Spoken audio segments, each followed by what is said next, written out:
Welcome to Redefining Medicine, an intimate and personalized program that illustrates a different side of the practice of medicine. Our in-depth conversations will focus on the physicians and practitioners who are redefining medicine through their integrative, functional, and holistic approach to health and well-being.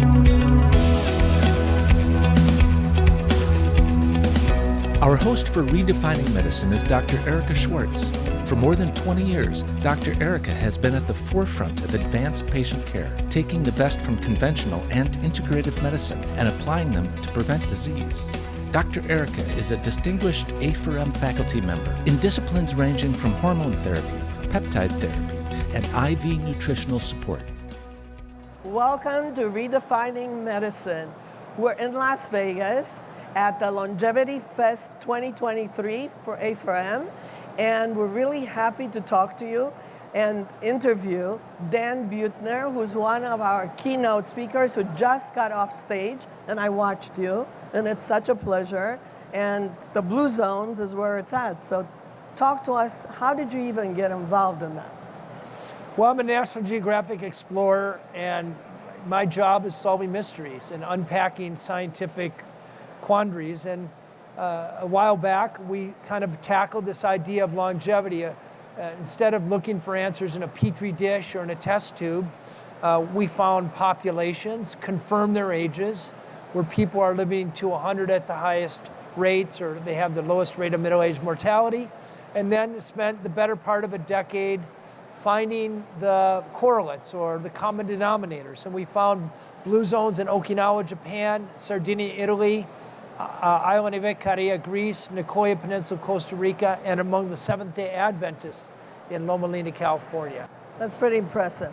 And you started the whole concept of blue zones. That's and right. What did they have in common? You told us about it, so maybe tell our audience about what did you find was like kind of common thread? Yes. So there's the program, then there's the operating system, to use a metaphor. So they're eating mostly a whole food, plant-based diet. They're moving naturally all day long. They're not really exercising. They have vocabulary for purpose. They have daily rituals that unwind some of the stress of the human condition. They put family first. They're around the right people. But the big insight is they don't try to live a long time. They don't pursue diets or exercise programs or supplements or superfoods or longevity hacks. They just live their lives. So the secret is, if you want to live longer, don't try to change your behavior. Because if you look at the research, that fails for almost all the people, almost all the time in the long run. Change your environment. Because when it comes to longevity, there's no short-term fix. There's nothing you can take this week or this month or even this year, although that's going to make a difference in 20 years. Right. You have to think of things you're going to do for every day for decades. And that's where having the right environment comes in, because you mindlessly do the right things. You know, so I was watching your talk, and it was really impressive, and you should actually look it up and watch the talk. But I have to tell you, it's about not dealing with stress the same way we deal with stress in this country. It's, like you said, it's not about looking for longevity. And here we are at Longevity Fest, which is really interesting. It's also not going to the doctor and looking for a label, a diagnosis. It's about living your life. Yes. So I want to make a distinction, because I talk about populations, and in every population, there's single-digit percentage of people who have the discipline and the, I think, the academic curiosity to find the right things that work for them. And I think this conference represents that single-digit percentage of very smart people, innovative.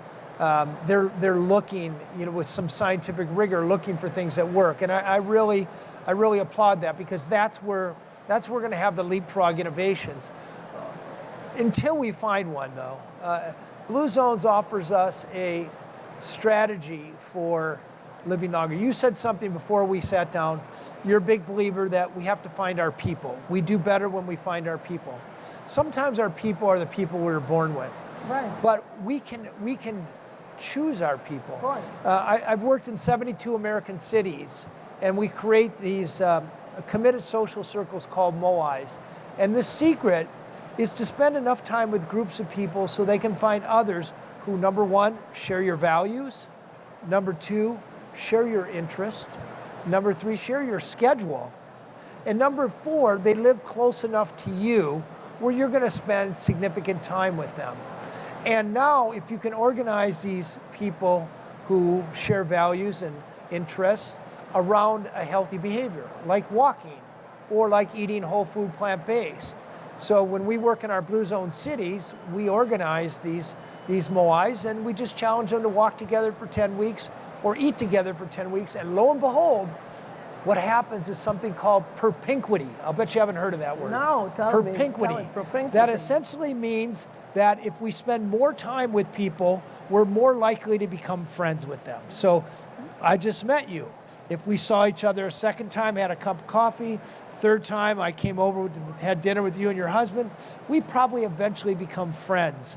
And it's the friendships, it's the long-lasting influence our friends have with us that make the difference. Does that make sense? Yeah. Anyway, but I think that's really important. The other part that you said that was so important is about keeping the generations together and not isolating and separating the older from the younger. And I think that America here, we've learned that in this group because we get it, but you want to maintain the connection.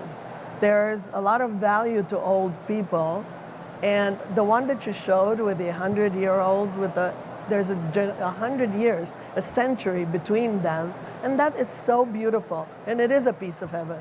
And that's what we should be looking for, and you're right. And I think that's one thing that all of them have in common. Yeah, most Americans will spend time in a retirement home. As soon as you go into a retirement home, your life expectancy drops. In Sardinia, the idea of putting your aging parent in a retirement home would shame the family. So grandma stays home, and she transmits the diet of longevity, the cooking and the recipes to the younger generations. Grandpa stays home. Grandpa knows how to make the longevity wine. He knows when to plant, when to sow, how to deal. And you know, the definition of wisdom is knowledge plus experience. That's wisdom. And it's very hard to find wisdom among 20-year-olds, not hard to find wisdom among 90-year-olds. And they're the ones transmitting the resiliency and basically the way to shed stress to the younger generation and overcoming problems and so on. That's amazing.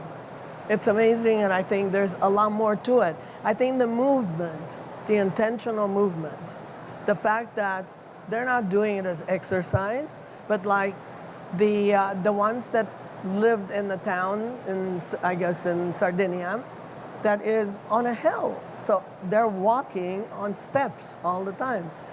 We don't walk steps unless somebody's forcing us because we're on escalator. So you want to pay attention to what they do that's helping them, which is live their lives, right? So the key is we're marketed this idea of intentional physical activity, which doesn't really work for most people in the long run. What does work is unconscious physical activity. And one of the easiest ways to achieve that, you know, at my day job, I've had the honor of leading Blue Zone projects in 72 cities. And we help cities pass what we call complete streets programs, so that every new street has to be built with a wide, safe sidewalk, a bike lane, and, if appropriate, public transportation and trees. And if I can get that passed, I can raise the physical activity level of the whole city by 20%. You can't do that with gyms or Pilates classes or yogas. Not to say that those things are bad, but they just don't work very well on a population level. In America, we have a $4.4 trillion healthcare problem. 43% of us are obese. That ain't gonna stop until we change our environment. No, I totally agree with you. And we see it in our practice. We see it in our patients. And I think it's all about changing the environment. You're right. Anticipating your burning question, what do people in blue zones eat?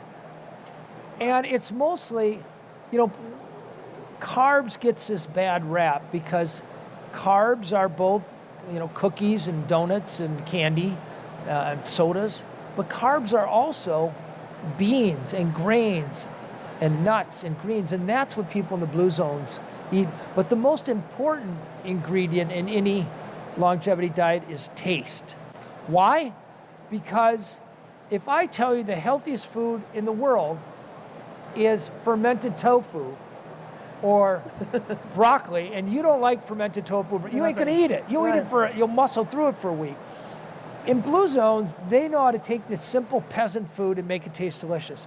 I have a recipe for minestrone that has 3 beans, 8 vegetables, finished with a beautiful extra virgin olive oil. It's got some pepper and some fennel in there. I eat it every day for breakfast. Why for breakfast? Because I avoid the egg and bacon fat, which causes lethargy, and I avoid the sweetened candy, otherwise known as most cereals, and I eat something with a low glycemic index. So I'm eating something that doesn't spike my sugar, that fuels my microbiome with fiber.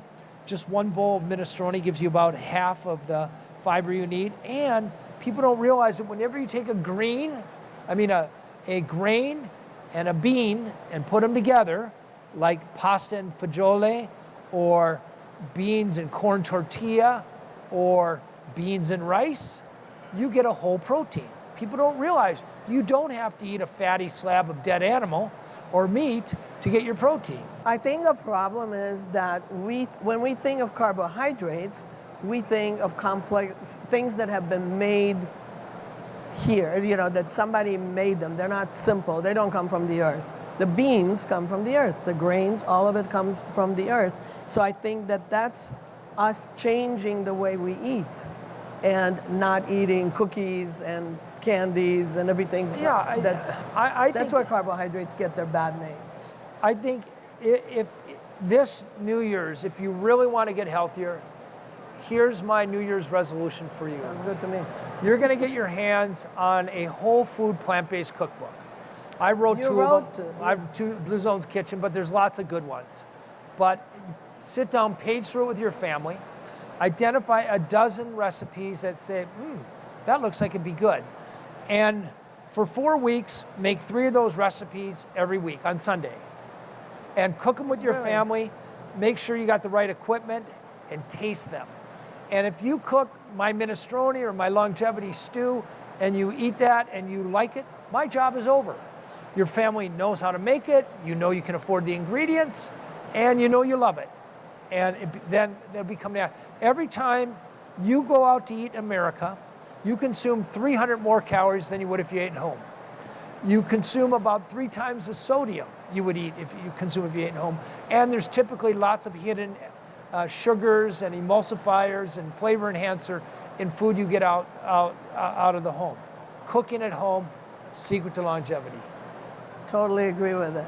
I think that cooking at home also brings the family together, right? That's exactly right.